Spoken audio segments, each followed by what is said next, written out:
There is a river, adapted from scripture found in Ezekiel 47, an encounter between the prophet Ezekiel and one of God's mighty angels. The man took me to the temple door.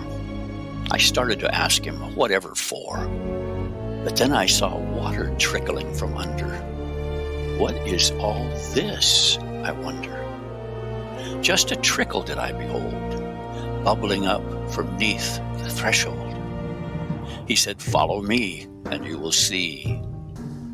Now the entrance to the temple stood perfect toward the east, and the water, just a dribble, made damp our sandaled feet.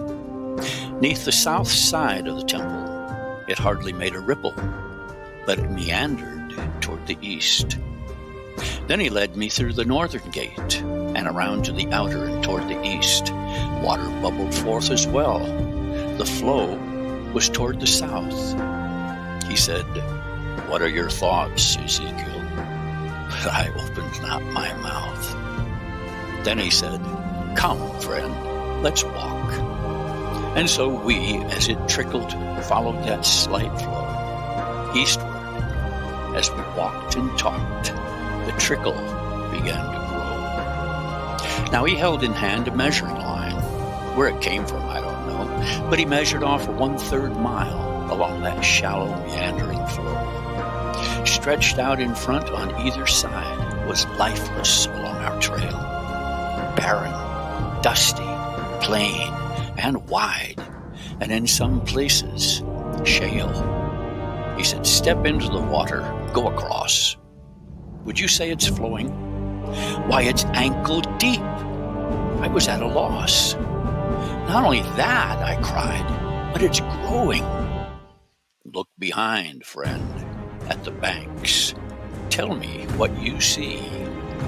I stared in wonder. To God be thanks.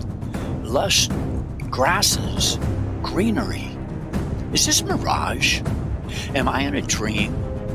He simply looked at me and smiled. We were walking now along a stream for another 1/3 mile.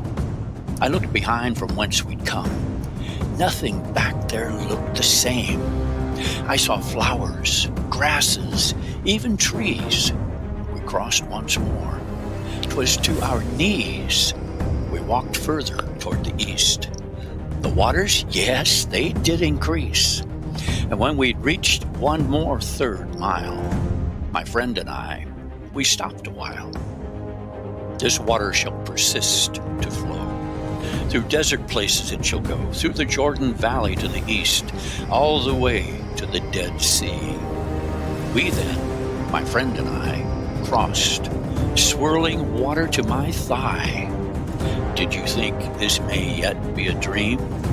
You see ahead, behind you've seen. Everything which once was dead now lives. Oh, Ezekiel, what are your thoughts on this? Come, we've yet one more bit to go. Then it's homeward to the source. Ah, yes, the temple. But of course, the cause and purpose of this flow, my friend has taught me. Now I know. The sting of death will run its course, confronted by this great life force.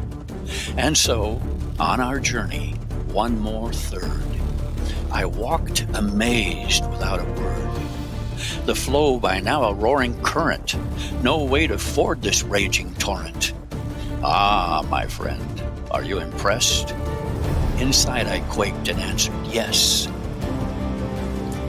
So we returned along the banks, and as we walked, we offered thanks.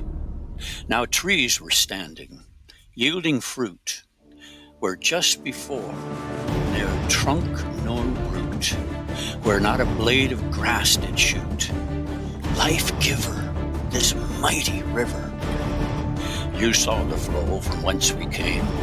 Now to the south it's just the same. This flow will reach the Dead Sea, friend, where signs of life have never been. But instead of salt and death, This stream will turn the waters fresh. Ezekiel, can you just envision? Do you believe that this will happen?